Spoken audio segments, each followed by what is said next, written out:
അപ്പോൾ നബി സല്ലല്ലാഹു അലൈഹി വസല്ലം ജനിച്ച ഡേറ്റ് അത് എന്നാണ് എന്ന കാര്യത്തിൽ വലിയ അഭിപ്രായ വ്യത്യാസങ്ങളുണ്ട്. പണ്ഡിതന്മാർക്കിടയിൽ പ്രസിദ്ധമായ അഭിപ്രായം നബി സല്ലല്ലാഹു അലൈഹി വസല്ലം ജനിച്ചത് റബീഉൽ അവ്വൽ 12 എന്നാണ്. അതേ ദിവസം തന്നെയാണ് റസൂലുള്ളാഹി വഫാത്തായത്, റബീഉൽ അവ്വൽ 12.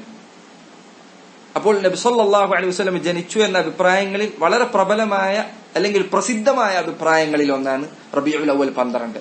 എന്നാൽ ചില പണ്ഡിതന്മാർ മുൻഗണന നൽകിയ അഭിപ്രായം റബീഉൽ അവ്വൽ 8 എന്നാണ്. വേറെ അഭിപ്രായം പറഞ്ഞ ആളുകളുമുണ്ട്. ഇരിക്കട്ടെ, റബീഉൽ അവ്വൽ 12 എന്ന അഭിപ്രായം പണ്ഡിതന്മാർക്കിടയിൽ പ്രസിദ്ധമായ അഭിപ്രായങ്ങളിൽ ഒന്നാണ്. മാത്രമല്ല അതിൽ വലിയൊരു തെളിവുള്ളത് എന്താണ്? ഇസ്ലാമിലെ ഏത് ഇബാദത്തുകൾ നോക്കൂ നിങ്ങൾ, മുഹറത്തിലെ നോമ്പ് എന്നാ നോക്കേണ്ടത്? മുഹറം 10 അഭിപ്രായ വ്യത്യാസം ഉണ്ടോ കാര്യത്തിൽ? ഇല്ല, എല്ലാവർക്കും അറിയാം. താസുഅന് നോമ്പ് നോക്കണം, അശുറന് നോമ്പ് നോക്കണം, 10, 9 നോമ്പ് നോക്കണം, അഭിപ്രായ വ്യത്യാസമില്ല. ദുൽഹിജ്ജയിലെ നോമ്പുകൾ എന്നാണ്? അഭിപ്രായ വ്യത്യാസമില്ല. റമദാനിലെ നോമ്പുകൾ എന്നാണ്? അഭിപ്രായ വ്യത്യാസമില്ല. തിങ്കളും വ്യാഴവും നോമ്പ് നോക്കേണ്ടതിന് അഭിപ്രായ വ്യത്യാസമില്ല. അയ്യാമുൽ ബീദിന്റെ നോമ്പ് എന്നാണ്? അഭിപ്രായ വ്യത്യാസമില്ല. എന്നാൽ ഈ ആളുകൾ അവരുടെ വർഷത്തിലെ പ്രധാനപ്പെട്ട ഇബാദത്തുകൾ എന്ന രൂപത്തിൽ അവർ കൊണ്ടാടുന്ന നബിദിനം എന്ന ആഘോഷം, അത് കൊണ്ടാടുന്ന ദിവസം ഏതാണ് എന്നതിൽ പണ്ഡിതന്മാർക്ക് കടുത്ത അഭിപ്രായ വ്യത്യാസമുണ്ട്. നമ്മുടെ ദീനാകട്ടെ എല്ലാം കൃത്യമായി വിശദീകരിക്കപ്പെട്ട ദീനാണ്. എങ്ങനെയാണ് അല്ലാഹു സുബ്ഹാനഹു വ തആലയുടെ ദീനിൽ ഇത്ര പ്രാധാന്യത്തോടുകൂടി ഇവർ കൊണ്ടാടുന്ന ഒരു ഇബാദത്ത് അതിനെക്കുറിച്ച് വ്യക്തമായ പരാമർശങ്ങളില്ലാതെ പോവുക? അത് ചിന്തിച്ചാൽ തന്നെ ഇത് ബിദ്അത്താണ് എന്ന കാര്യം ബുദ്ധിയുള്ളവർക്ക് മനസ്സിലാക്കാൻ സാധിക്കും. ശരി, അപ്പോൾ നബി സല്ലല്ലാഹു അലൈഹി വസല്ലം തിങ്കളാഴ്ച ജനിച്ചു എന്ന കാര്യത്തിൽ അഭിപ്രായ വ്യത്യാസമില്ല. റബീഉൽ അവ്വൽ 12 എന്നതാണ് ബഹുഭൂരിപക്ഷം പേരുടെയും അഭിപ്രായം. അതോടൊപ്പം നബി സല്ലല്ലാഹു അലൈഹി വസല്ലം ജനിച്ചത് ആമുൽ ഫീലിലാണ്. ആമുൽ ഫീൽ എന്ന് പറഞ്ഞാൽ ആനക്കലഹം സംഭവിച്ച വർഷം. ആനക്കലഹം, അബ്രഹത്തും കൂട്ടരും കഅബ പൊളിക്കാൻ വേണ്ടി പുറപ്പെടുകയും അല്ലാഹു സുബ്ഹാനഹു വ തആലയുടെ ശിക്ഷ ഇറങ്ങുകയും ചെയ്ത സംഭവം സൂറത്തുൽ ഫീലിൽ അല്ലാഹു സുബ്ഹാനഹു വ തആല അറിയിച്ച ആ സംഭവം, അത് സംഭവിച്ച വർഷമാണ് നബി സല്ലല്ലാഹു അലൈഹി വസല്ലം ജനിച്ചത് എന്നത് ഇമാം അഹ്മദ് ഉദ്ധരിച്ച മുസ്നദിൽ അദ്ദേഹം ഉദ്ധരിച്ച ചില ഹദീസുകളിൽ അതിനെ ബലപ്പെടുത്തുന്ന സംഭവങ്ങൾ വന്നിട്ടുണ്ട്. ശരി, റസൂലുള്ളാഹി സല്ലല്ലാഹു അലൈഹി വസല്ലം ജനിക്കുമ്പോൾ എങ്ങനെയായിരുന്നു അവിടുന്ന് ജനിച്ചത്? പ്രധാനമായും 2 അടയാളങ്ങൾ നബി സല്ലല്ലാഹു അലൈഹി വസല്ലമയുടെ ജനന സമയത്ത് ഉണ്ടായതായി സഹീഹായ ഹദീസുകളിൽ വന്നിട്ടുണ്ട്. അതിൽ ഒന്ന്, നബി സല്ലല്ലാഹു അലൈഹി വസല്ലം അവിടുത്തെ ഗർഭം ചുമന്നപ്പോൾ അല്ലെങ്കിൽ അവിടുത്തെ പ്രസവിക്കുന്ന സന്ദർഭത്തിൽ അവിടുത്തെ ഉമ്മ ഒരു സ്വപ്നം കണ്ടു അല്ലെങ്കിൽ ഒരു കാഴ്ച കണ്ടു. അത് ഇപ്രകാരമാണ്, ആ ഹദീസ് സഹീഹായി വന്നതാണ്. നബി സല്ലല്ലാഹു അലൈഹി വസല്ലം പറഞ്ഞു, റുഅയ ഉമ്മി, എന്റെ ഉമ്മ കണ്ട സ്വപ്നം, അല്ലതി റഅത് ഹീന വദഅത്നി, അവരെന്നെ പ്രസവിക്കുന്ന സന്ദർഭത്തിൽ എന്താണ് അവർ കണ്ടത്? അന്നഹു ഖറജ മിൻഹാ നൂറുൻ, റസൂലുള്ളാഹി സല്ലല്ലാഹു അലൈഹി വസല്ലം അവിടുത്തെ ഉമ്മയിൽ നിന്ന്, അവിടുത്തെ ഉമ്മയുടെ ശരീരത്തിൽ നിന്നൊരു പ്രകാശം പുറത്തേക്ക് വന്നു. അദാഅത് ലഹാ മിൻഹു ഖുസൂറു ശ്യാം, ശ്യാമിലെ കൊട്ടാരങ്ങൾ ആ പ്രകാശത്തിന്റെ തിളക്കത്തിൽ പ്രകാശിക്കുന്നതായി അവരുടെ ഉമ്മ നബി സല്ലല്ലാഹു അലൈഹി വസല്ലമയെ പ്രസവിക്കുന്ന വേളയിൽ കാണുകയുണ്ടായി. ചില ആളുകൾ പറഞ്ഞു സ്വപ്നത്തിലാണ്, ചില ആളുകൾ പറഞ്ഞു പ്രസവിക്കുന്ന വേളയിലാണ്. ഹദീസിന്റെ ലഫ്ദുകൾ വ്യത്യസ്തമായി വന്നിട്ടുണ്ട്. ശരി, അപ്പോൾ നബി സല്ലല്ലാഹു അലൈഹി വസല്ലം അവിടുത്തെ ഗർഭം ചുമന്ന വേളയിൽ അല്ലെങ്കിൽ അവിടുത്തെ പ്രസവിക്കുന്ന വേളയിൽ അവരുടെ ഉമ്മ, റസൂലുള്ളാഹിയുടെ ഉമ്മ സല്ലല്ലാഹു അലൈഹി വസല്ലം കണ്ടു. എന്ത്? അവരുടെ ശരീരത്തിൽ നിന്നൊരു പ്രകാശം പുറത്തേക്ക് വരികയും അത് ഷാമിലെ കൊട്ടാരങ്ങളെ പ്രകാശിപ്പിക്കുകയും ചെയ്തു. ചില പണ്ഡിതന്മാർ പറഞ്ഞു, നബി സല്ലല്ലാഹു അലൈഹി വസല്ലം അവിടുത്തെ ദീൻ അവസാന കാലഘട്ടത്തിൽ ഷാമിൽ അടിയുറച്ചുണ്ടാകും എന്നതിലേക്കുള്ള സൂചനകൾ ഈ ഹദീസിലുണ്ട്. റസൂലുള്ളാഹിയുടെ ഹദീസുകളിൽ വന്നതായി കാണാം, ഷാം, സിറിയ അന്ത്യനാൾ അടുക്കുന്ന സന്ദർഭങ്ങളിൽ ഷാമിലായിരിക്കും അല്ലാഹു സുബ്ഹാനഹു വ തആലയുടെ ദീൻ ഉറച്ചു നിൽക്കുക എന്നത് റസൂലുള്ളാഹിയുടെ ഹദീസുകളിൽ വന്നതായി കാണാം. എന്നാൽ അതിനു മുൻപ്, അത് സംഭവിക്കുന്നതിന് മുൻപ് ഷാമിൽ കടുത്ത പരീക്ഷണങ്ങൾ ഉണ്ടായിരിക്കും. കടുത്ത പ്രയാസങ്ങൾ, യുദ്ധങ്ങളും പരീക്ഷണങ്ങളും അത് ഏറ്റവും ശക്തമായി കടുത്തു നിൽക്കുന്ന സ്ഥലങ്ങളിൽ ഒന്ന് ഷാമാണ്.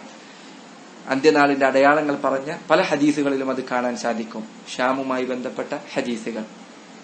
ശരി, അപ്പോൾ ഷാമിൽ ഇസ്ലാം അതിന്റെ അവസാന സന്ദർഭത്തിൽ ഉറച്ചു നിൽക്കും എന്നതിന്റെ സൂചനകളിൽ ഒന്നാണ് ഈ സ്വപ്നം എന്ന് ചില പണ്ഡിതന്മാർ ഈ ഹദീസിനെ വിശദീകരിച്ചപ്പോൾ പറഞ്ഞതായി കാണാൻ സാധിക്കും. അത് ഒരു അടയാളമായിരുന്നു. 2, നബി സല്ലല്ലാഹു അലൈഹി വസല്ലമ ജനിച്ച ദിവസം ഹസ്സാൻ ഇബ്നു സാബിത്ത് റളിയല്ലാഹു അൻഹു, റസൂലുള്ളാഹിയുടെ സഹാബിമാരിൽ അവിടുത്തെ കവി എന്നറിയപ്പെട്ട, റസൂലുള്ളാഹിയുടെ കവിയാണ് എന്നറിയപ്പെട്ട സഹാബിയാണ് ഹസ്സാൻ ഇബ്നു സാബിത്ത്.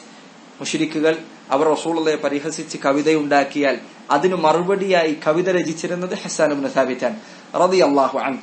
അദ്ദേഹം പറഞ്ഞതായി കാണാം, ഞാൻ പ്രായപൂർത്തിയാകുന്ന വേളയിൽ, ചെറിയ കുട്ടിയായിട്ടുണ്ട്, പ്രായപൂർത്തിയാകാൻ അടുത്ത സന്ദർഭത്തിൽ, എനിക്ക് ബുദ്ധിയുള്ള സന്ദർഭത്തിൽ, ഞാൻ നബി സല്ലല്ലാഹു അലൈഹി വസല്ലം ജനിച്ച വർഷത്തിൽ, ആ ദിവസത്തിൽ യഹൂദരിൽപ്പെട്ട ഒരാൾ മദീനയിൽ ഉയരമുള്ള ഒരു പ്രദേശത്ത് കയറി നിന്നുകൊണ്ട് ഇപ്രകാരം വിളിച്ചു പറയുന്നത് ഞാൻ കേട്ടു, യാ മഅ്ശറ യഹൂദ്, അല്ലയോ യഹൂദരുടെ സമൂഹമേ. അങ്ങനെ അദ്ദേഹം വിളിച്ചു പറഞ്ഞുകൊണ്ടിരുന്നു. അങ്ങനെ യഹൂദികൾ അയാളുടെ അടുക്കലേക്ക് ഒരുമിച്ചുകൂടി. അവർ ചോദിച്ചു, എന്തിനാണ് നീ വിളിച്ചത്? അപ്പോൾ അയാൾ പറഞ്ഞു, ഈ രാത്രിയിൽ അഹ്മദ് എന്ന് പേരുള്ള നബി വരുമെന്ന് നമ്മോട് അറിയിച്ച അതിന്റെ അടയാളമായി കാണുന്ന നക്ഷത്രം ഇതാ ഉദിച്ചിരിക്കുന്നു. യഹൂദർക്ക് ധാരാളക്കണക്കിന് അടയാളങ്ങൾ നബി സല്ലല്ലാഹു അലൈഹി വസല്ലമയുടേതായി ഖുർആനിൽ, അവരുടെ തൗറാത്തിൽ, ഇഞ്ചീലിൽ വന്നിട്ടുണ്ട്. അതിൽ അവർക്ക് പറയപ്പെട്ട അടയാളങ്ങളിൽ ഒന്നായിരിക്കാം ഈ പറഞ്ഞ അടയാളം. റസൂലുള്ളാഹി സല്ലല്ലാഹു അലൈഹി വസല്ലം ജനിക്കുന്ന ദിവസം യഹൂദർ അവരിൽ ഒരാൾ കൂടി നിന്നുകൊണ്ട് മറ്റുള്ളവരെ വിളിച്ചുകൊണ്ട് പറഞ്ഞു, യാ മഅ്ശറ യഹൂദ്, അല്ലയോ യഹൂദികളുടെ സമൂഹമേ, ഇത് ഇന്ന് രാത്രിയിൽ മുഹമ്മദ് ജനിച്ചു എന്നതിന് അടയാളമായുള്ള നക്ഷത്രം ആകാശത്ത് പ്രത്യക്ഷപ്പെട്ടിരിക്കുന്നു. ജൂതന്മാർ, നസ്രാനികൾ, അവർ ഈ നബിയെ കാത്തിരിക്കുന്ന ആളുകളായിരുന്നു. അവർക്കറിയായിരുന്നു ജസീറത്തുൽ അറബിലാണ് നബി വരാനുള്ളത്. പക്ഷെ അവരെല്ലാവരും പ്രതീക്ഷിച്ചത് അവരുടെ കൂട്ടത്തിൽ നിന്നാണ് നബി വരുന്നത്. ജൂതന്മാരത് പ്രതീക്ഷിച്ചിരുന്നു, നസ്രാനികൾ അത് പ്രതീക്ഷിച്ചിരുന്നു. മാത്രമല്ല, മക്കക്കാരുടെ അടുക്കൽ വരുന്ന സന്ദർഭത്തിൽ, മദീനക്കാരുടെ അടുക്കൽ വരുന്ന സന്ദർഭത്തിൽ അവർ അറബികളെ പരിഹസിച്ചും അറബികളെ കളിയാക്കിയും കൊച്ചാക്കിയിട്ട് അവർ പറയുമായിരുന്നു, ഞങ്ങൾക്കൊരു നബി വരാനുണ്ട്, ആ നബി വന്നു കഴിഞ്ഞാൽ ഞങ്ങൾ ലോകമൊന്നാകെ കീഴടക്കും എന്ന് അവർ അന്ന് അഹങ്കാരം പറയുമായിരുന്നു. പിൽക്കാലത്ത് അവർ ഇസ്ലാമിലേക്ക് വരാതിരിക്കാനുള്ള കാരണങ്ങളിൽ ഒന്ന് ഈ അഹങ്കാരം പറച്ചിലായിരുന്നു. അവരാരെയാണോ കളിയാക്കിയത് അവരുടെ കൂട്ടത്തിലാണ് നബി പിന്നെ വന്നത്. അതവർക്ക് വലിയ പ്രയാസമായി, വലിയ ബുദ്ധിമുട്ടുണ്ടാക്കി. അപ്പോൾ പല ആളുകളും അതുകൊണ്ട് നബി സല്ലല്ലാഹു അലൈഹി വസല്ലമയിൽ വിശ്വസിക്കാതെ പോയിട്ടുണ്ട്. അറബികളുടെ കൂട്ടത്തിൽ വരുമെന്ന് അവർ ഒരിക്കലും പ്രതീക്ഷിച്ചിരുന്നില്ല. അതിന് കാരണങ്ങളിൽ ഒന്ന് തൗറാത്തിനുണ്ടായിരുന്ന തിരുത്തലുകൾ കൂടിയാണ്. തൗറാത്തിൽ ഇസ്ഹാഖ് നബിയുടെ പരമ്പരയിലാണ് മുഹമ്മദ് നബി വരിക എന്ന് ചിലർ തിരുത്തിയിരുന്നു. ഇസ്ഹാഖിനോടുള്ള അവരുടെ ഇഷ്ടം കാരണം ബനു ഇസ്രായേലുകാർ ഇസ്ഹാഖിന്റെ പരമ്പരയിലാണ്. ഇബ്രാഹിം നബിക്ക് 2 മക്കളാണ്, ഇസ്മായിലും ഇസ്ഹാഖും. ഇസ്ഹാഖ് നബിയുടെ പരമ്പരയിലാണ് ബനു ഇസ്രായേലിലെ എല്ലാ നബിമാരും വന്നത്. അപ്പോൾ എന്നാൽ അവസാനം വരുന്ന നബി ഇസ്മായിലിന്റെ പരമ്പരയിലാണ്. അത് അവർ തിരുത്തിവെച്ച കാര്യങ്ങളിൽ ഒന്നാണ്. അപ്പൊ അവർ പ്രതീക്ഷിച്ചത് ഞങ്ങളുടെ കൂട്ടത്തിൽ, അവരുടെ കൂട്ടത്തിൽ നബി വരുമെന്നാണ്. പക്ഷെ നബി വന്നപ്പോൾ അത് അറബികളുടെ കൂട്ടത്തിലാണ് വന്നത്. അതവർക്ക് മാനസികമായ പ്രയാസമുണ്ടാക്കിയിരുന്നു. ആ അസൂയ പലപ്പോഴും നബിയിൽ വിശ്വസിക്കാതിരിക്കാൻ അവർക്ക് കാരണമായിട്ടുണ്ട്. അതുകൊണ്ടാണ് ഖുർആൻ അല്ലാഹു സുബ്ഹാനഹു വ തആല പറഞ്ഞത് എത്ര മനോഹരമായാണ്. അല്ലാഹു പറഞ്ഞു, യഅരിഫൂനഹു കമാ യഅരിഫൂന അബ്നാഅഹും. യഹൂദ നസ്രാനികൾക്ക് മുഹമ്മദ് നബി സല്ലല്ലാഹു അലൈഹി വസല്ലമയെ മനസ്സിലായിട്ടുണ്ട്. എങ്ങനെ? കമാ യഅരിഫൂന അബ്നാഅഹും, സ്വന്തം മക്കളെ അറിയുന്നത് പോലെ അവർക്ക് മുഹമ്മദ് റസൂലുള്ളാഹിയെ അറിയാം സല്ലല്ലാഹു അലൈഹി വസല്ലം. മക്കളെ അറിയാന്ന് പറഞ്ഞാൽ ഒരു മോനെ കുറിച്ച് വാപ്പാക്ക് എത്ര അറിവുണ്ട് അതുപോലെ റസൂലുള്ളാഹിനെ കുറിച്ച് അവർക്കറിയാം. പക്ഷെ അവർ വിശ്വസിച്ചില്ല. ഇതിനേക്കാൾ കൂടുതൽ ഇനി എങ്ങനെ ഒരാൾക്കറിയാം? വാപ്പാക്ക് സ്വന്തം മകനെ കുറിച്ച് അറിയാന്നുള്ളത് ഏറ്റവും നല്ല അറിവായിരിക്കും. അവന്റെ കാര്യം ഏറ്റവും നന്നായി അറിയുന്ന വാപ്പാക്കായി. സ്വന്തം മക്കളെ അറിയുന്നത് പോലെ അവർക്ക് മുഹമ്മദ് നബി സല്ലല്ലാഹു അലൈഹി വസല്ലമയെ അറിയാം എന്ന് അല്ലാഹു സുബ്ഹാനഹു വ തആല അറിയിച്ചതായി ഖുർആനിൽ കാണാൻ സാധിക്കും. എന്നാൽ റസൂലുള്ള ജനിക്കുന്ന സന്ദർഭത്തിൽ സംഭവിച്ചു എന്ന പേരിൽ ജനങ്ങൾക്കിടയിൽ പ്രസിദ്ധമായ കുറെ സംഭവങ്ങളുണ്ട്. അതിൽ മിക്കതും കളവുകളാണ്. പല ആളുകളും ഉണ്ടാക്കിയ മൗദൂആയ ഹദീസുകൾ, നമ്മുടെ നാട്ടിൽ ധാരാളമായി ചൊല്ലുന്ന മങ്കൂസ് മൗലൂദ്, അതുപോലെ തന്നെ മറ്റ് മൗലീദുകൾ, അവയിൽ ഇങ്ങനെയുള്ള ധാരാളം കള്ളക്കഥകൾ കാണാം. അതിൽപ്പെട്ടതാണ് പ്രസിദ്ധമായ ഒരു കഥയാണ് റസൂലുള്ളാഹി സ്വല്ലല്ലാഹു അലൈഹി വസല്ലം ജനിച്ച ദിവസം കിസ്റയുടെ കൊട്ടാരം കുലുങ്ങി എന്ന സംഭവം. അതുപോലെ കിസ്റയുടെ കൊട്ടാരത്തിലെ ഉയരമുള്ള ഗോപുരങ്ങൾ തകർന്നടിഞ്ഞു എന്ന സംഭവം. അതുപോലെ തന്നെ മജൂസികൾ ആരാധിച്ചിരുന്ന അവരുടെ തീ കെട്ടുപോയി എന്ന സംഭവം. ഇതൊക്കെ സ്ഥിരപ്പെടാത്ത, അല്ല, ചിലതൊക്കെ കടുത്ത ദുർബലതയുള്ള ഹദീസുകളാണ്, ചിലതൊക്കെ കെട്ടിച്ചമച്ച ഹദീസുകളാണ്, സ്ഥിരപ്പെടാത്ത സംഭവങ്ങളാണ്. ഈ പറഞ്ഞതൊന്നും സ്ഥിരപ്പെട്ടിട്ടില്ല.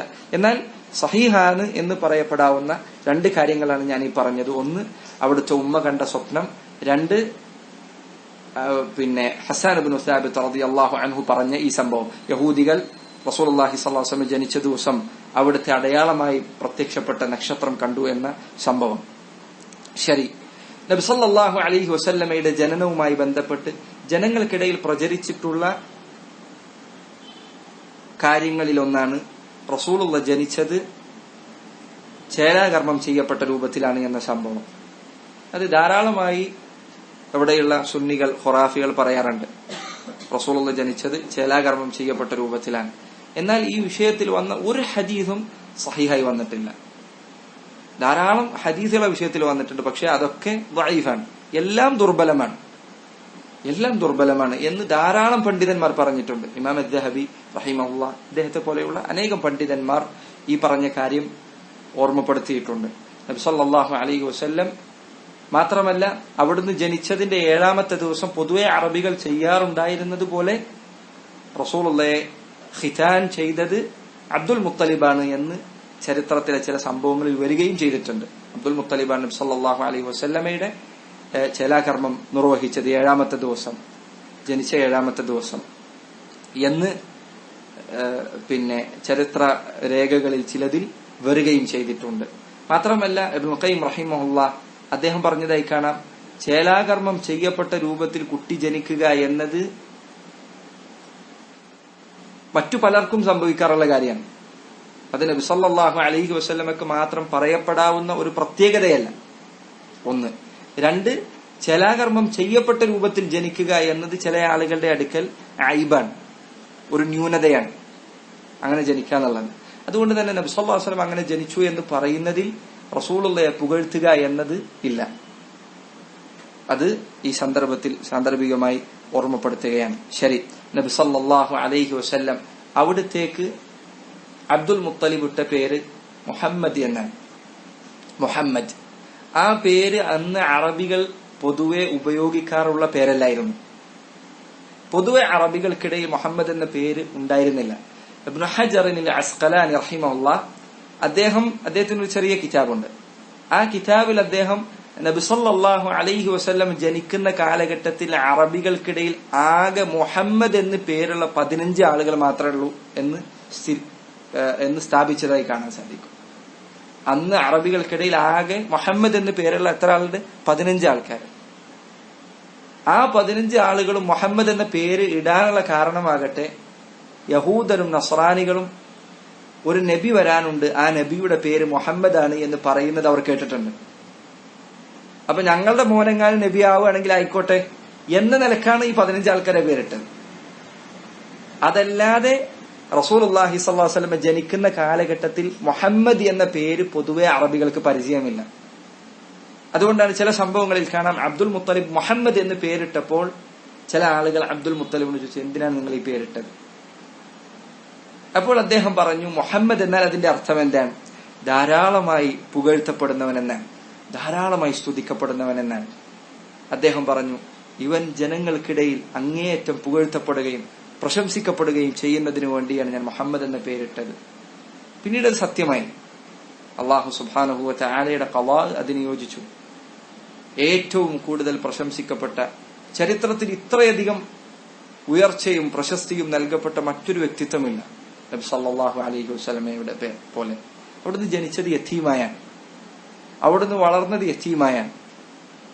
അവിടുത്തെ ദഅവത്ത് ആരംഭിച്ചത് എതിർപ്പുകൾക്കിടയിൽ നിന്നാണ്. അവിടുത്തെ പ്രബോധനത്തിന്റെ തുടക്കത്തിൽ അവിടുന്ന് സ്വന്തം നാട്ടിൽ നിന്ന് പുറത്താക്കപ്പെട്ട ആളാണ്. പക്ഷെ നോക്കൂ നിങ്ങൾ, മക്കയിൽ കുഴിച്ചുമൂടാൻ അവർ ശ്രമിച്ച ആദർശം ഇന്ന് ഏത് നാട്ടിലാണ് ഇല്ലാത്തത്? ഏത് മണ്ണാണ് അഷ്ഹദു അന്ന മുഹമ്മദൻ റസൂലുള്ളാഹി എന്ന പേര് കേൾക്കാത്തതായി ഉള്ളത്? ഭൂമിയിലെ ഏതു ഭാഗമാണ് അഷ്ഹദു അന്ന മുഹമ്മദൻ റസൂലുള്ളാഹി എന്ന വിളിയാളം എത്താത്തതായി ഉള്ളത്? ഭൂമിയിൽ ആരാണ് മുഹമ്മദ് എന്ന നബിയെ കുറിച്ച് കേൾക്കാത്തതായി ഉള്ളത്? അത്രമാത്രം നബി സല്ലല്ലാഹു അലൈഹി വസല്ലമക്ക് അല്ലാഹു പ്രശസ്തി നൽകി. സൂറത്തുൽ ദുഹായിൽ അല്ലാഹു പറഞ്ഞതുപോലെ വറഫഅനാ ലക ദിക്റക, മുഹമ്മദ് നാം ഇതാ നിന്റെ പ്രശസ്തി, നിനക്കുള്ള പേര്, നിന്നെക്കുറിച്ചുള്ള ഓർമ്മ അത് നാം ഉയർത്തി നൽകിയിരിക്കുന്നു. സുബ്ഹാനല്ലാഹ്.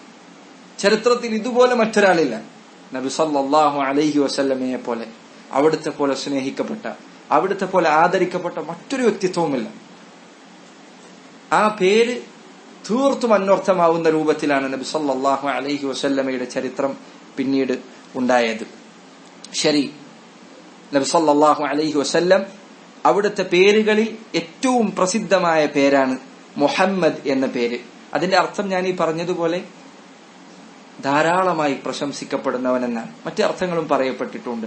ചില പണ്ഡിതന്മാർ പറഞ്ഞു, ഈ ഉമ്മത്ത് അവർക്ക് ചെയ്യാവുന്ന ഇബാദത്തുകളിൽ ഏറ്റവും മഹത്തരമായ ഇബാദത്ത് ഹംദാണ്. നമുക്ക് ചെയ്യാവുന്ന ഇബാദത്തുകളിൽ ഏറ്റവും മഹത്തരമായ ദിക്ർ ഹംദാൻ. അല്ല, നമ്മുടെ ഉമ്മത്ത് ഹംദിന്റെ കാര്യത്തിൽ പ്രത്യേകം എടുത്തു പറയപ്പെട്ട സമുദായമാണ്. നമ്മുടെ ഉമ്മത്തിന്റെ പേരെന്താണ് എന്ന് നിങ്ങൾക്കറിയുമോ? പരലോകത്ത് നമ്മുടെ ഉമ്മത്തിന്റെ പേര് ഹമ്മാദൂൻ എന്നാണ്. ഹംദിന്റെ ആളുകൾ എന്നാണ് നമ്മുടെ പേര്. നമ്മുടെ നബി മുഹമ്മദ് സല്ലല്ലാഹു അലൈഹി വസല്ലം അവിടുന്ന് പരലോകത്ത് ഉയർത്തിപ്പിടിക്കുന്ന കൊടിയുടെ പേരെന്താണെന്ന് നിങ്ങൾക്കറിയുമോ?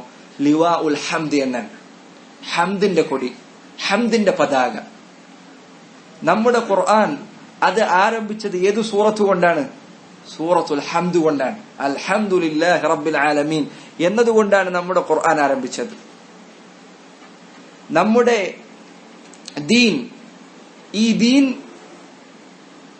അതിന്റെ റസൂൽ മുഹമ്മദ് സല്ലല്ലാഹു അലൈഹി വസല്ലം അവിടത്തേക്ക് നാളെ പരലോകത്ത് നൽകപ്പെടുന്ന സ്ഥാനം, അതിന്റെ പേരെന്താണ്?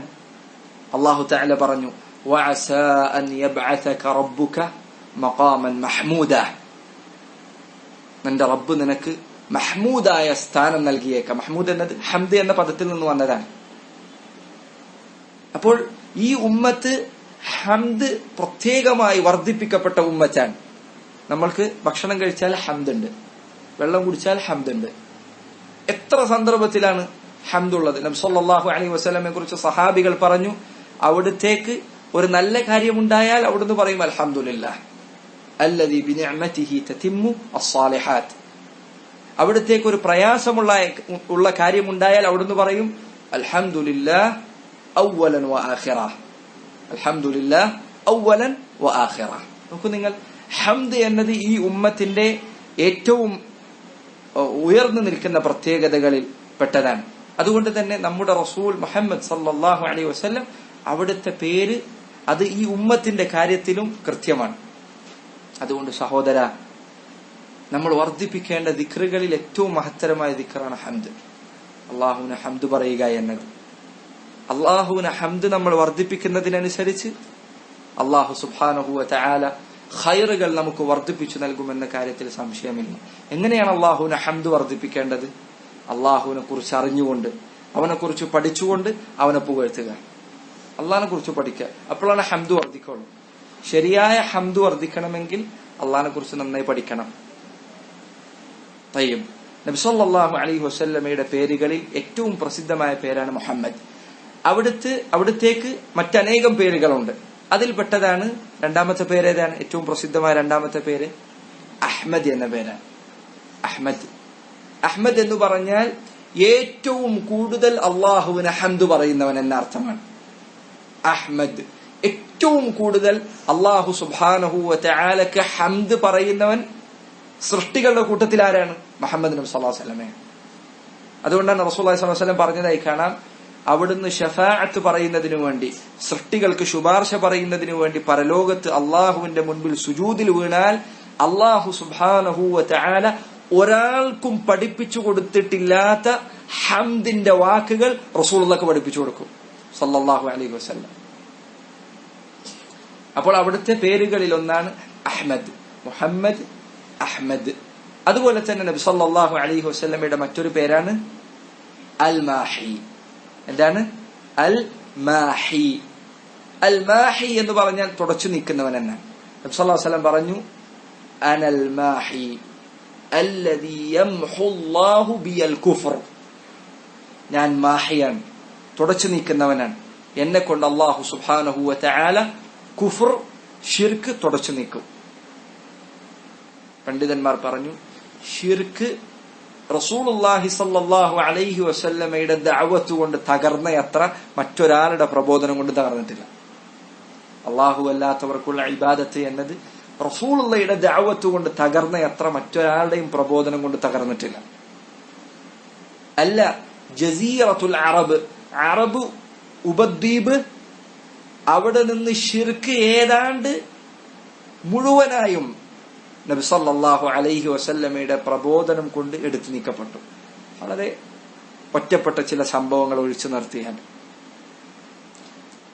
ഷിർക്ക് പൂർണ്ണമായി മക്കയിൽ നിന്നും മദീനയിൽ നിന്നും അൽഹംദുലില്ലാഹ് അത് പൂർണ്ണമായി തുടച്ചു നീക്കപ്പെട്ടു. അതുപോലെ നബി സല്ലല്ലാഹു അലൈഹി വസല്ലമയുടെ ജീവിത കാലഘട്ടത്തിലും സഹാബികളുടെ കാലഘട്ടത്തിലും ഷിർക്ക് എന്നത് ഏറ്റവും വദിയായ, ഏറ്റവും അപമാനിതമായ കാര്യം ഷിർക്കായിരുന്നു. സുബ്ഹാനല്ലാഹ്, ഏറ്റവും മോശമായ കാര്യം ഷിർക്കായിരുന്നു. ഏറ്റവും കൂടുതൽ ആ സമൂഹത്തിൽ ചിന്തിക്കാൻ പറ്റാത്ത കാര്യം ഷിർക്കായിരുന്നു. ആ രൂപത്തിൽ അല്ലാഹു സുബ്ഹാനഹു വ തആല നമ്മുടെ റസൂൽ സല്ലല്ലാഹു അലൈഹി വസല്ലമയെ കൊണ്ട് ഷിർക്കിനെ തുടച്ചു നീക്കി. അതുപോലെ റസൂലുള്ളാഹിയുടെ മറ്റൊരു പേരാണ് അൽ ഹാഷിർ. അൽ ഹാഷിർ, ഹാഷിർ എന്ന പേര്. ഹാഷിർ എന്ന് പറഞ്ഞാൽ ഒരുമിച്ച് കൂട്ടുന്നവൻ എന്നാണ്. നബി സല്ലല്ലാഹു അലൈഹി വസല്ലം പറഞ്ഞു, അനൽ ഹാഷിർ, ഞാനാകുന്നു ഹാഷിർ. അല്ലദീ യുഹ്ശറു നാസു അലാ ഖദമി, ജനങ്ങൾ എന്റെ പിന്നിലാണ് ഒരുമിച്ച് കൂട്ടപ്പെടുക. റസൂലുള്ളാഹിയായിരിക്കും മുൻപിലുണ്ടായിരിക്കുക. മാത്രമല്ല നബി സല്ലല്ലാഹു അലൈഹി വസല്ലം അന്ത്യനാളിന്റെ അടയാളങ്ങളിൽ ഒന്നാമത്തെ അടയാളം ഏതാണ്? റസൂലുള്ളാഹിയുടെ നിയോഗമനമാണ്. അള്ളാഹുവിന്റെ റസൂൽ സല്ലല്ലാഹു അലൈഹി വസല്ലം വന്നു എന്നത് അന്ത്യനാളിന്റെ ഒന്നാമത്തെ അടയാളമാണ്, ഏറ്റവും ആദ്യത്തെ അടയാളം. കാരണം എന്താ? ഇനി വേറെ നബിയില്ല, ഇനി വേറൊരു ഉമ്മത്തില്ല. ഇത് അവസാനത്തെ ഉമ്മറ്റാണ്, അവസാനത്തെ നബിയാണ്, ഇനി വേറെ നബി വരാനില്ല. അപ്പൊ റസൂലുള്ളാഹിയുടെ പേരുകളിൽ ഒന്നാണ് അൽ ഹാഷിർ. അതുപോലെ തന്നെ നബി സല്ലല്ലാഹു അലൈഹി വസല്ലം മറ്റൊരു പേരെന്താണ്? അൽ ആഖിബ്. എന്താണ്? അൽ ആഖിബ്. ആഖിബ് എന്നത് റസൂലുള്ളാഹി സ്വല്ലല്ലാഹു അലൈഹി വസല്ലമയുടെ മറ്റൊരു പേരാണ്. ആഖിബ് എന്ന് പറഞ്ഞാൽ ഏറ്റവും അവസാനത്തെ നബി എന്നാണ് അർത്ഥം. നബിമാരിൽ അന്തിമനായ ആൾ എന്ന അർത്ഥമാണ് ആഖിബിനുള്ളത്. അതുപോലെ തന്നെ റസൂലുള്ളാഹി സ്വല്ലല്ലാഹു അലൈഹി വസല്ലമയുടെ പേരുകളിൽ ഒന്നാണ് അൽ മുഖഫി. അൽ മുഖഫി, ഇതൊക്കെ നമ്മൾ കാണാതെ പഠിക്കേണ്ടതാണ്. നമ്മുടെ റസൂലിന്റെ പേരുകളാണ് ഇതൊക്കെ. അൽ മുഖഫി. അൽ മുഖഫി എന്ന് പറഞ്ഞാൽ മുൻപ് കഴിഞ്ഞ നബിമാരെ പിന്തുടരുന്നവൻ, അവരുടെ കാൽപ്പാടുകളെ പിൻപറ്റുന്നവൻ എന്നാണ് അതിന്റെ അർത്ഥം. അൽ മുഖഫി. അതുപോലെ തന്നെ നബി സല്ലല്ലാഹു അലൈഹി വസല്ലമയുടെ മറ്റൊരു പേരാണ് നബിയുർ റഹ്മ, റഹ്മത്തിന്റെ നബി. വമാ അർസൽനാക ഇല്ലാ റഹ്മതൻ ലിൽ ആലമീൻ, ലോകർക്കെല്ലാം കാരുണ്യമായി കൊണ്ടല്ലാതെ അള്ളാഹുവിന്റെ റസൂലെ അങ്ങനെ നാം നിയോഗിച്ചിട്ടില്ല. അപ്പോൾ നബി സല്ലല്ലാഹു അലൈഹി വസല്ലം റഹ്മത്തിന്റെ നബിയാണ്. ഇതൊക്കെ റസൂലുള്ളാഹി സല്ലല്ലാഹു അലൈഹി വസല്ലമയുടെ പേരുകളിൽപ്പെട്ടതാണ്. ശരി, അവിടുത്തെ കുനിയത്ത് എന്തായിരുന്നു? നബി സല്ലല്ലാഹു അലൈഹി വസല്ലമയുടെ കുനിയത്ത് അബുൽ ഖാസിം എന്നായിരുന്നു. അബുൽ ഖാസിം, കാരണം റസൂലുള്ളാഹിയുടെ ആദ്യത്തെ മകൻ ഖാസിമാൻ, അവിടത്തേക്ക് ജനിച്ച ആദ്യത്തെ ആൺകുട്ടി ഖാസിമാൻ. അബുൽ ഖാസിം എന്നത് നബി സല്ലല്ലാഹു അലൈഹി വസല്ലമയുടെ കുനിയത്തായിരുന്നു. റസൂലുള്ളാഹി പറഞ്ഞതായി കാണാം, തസമ്മു ബിസ്മി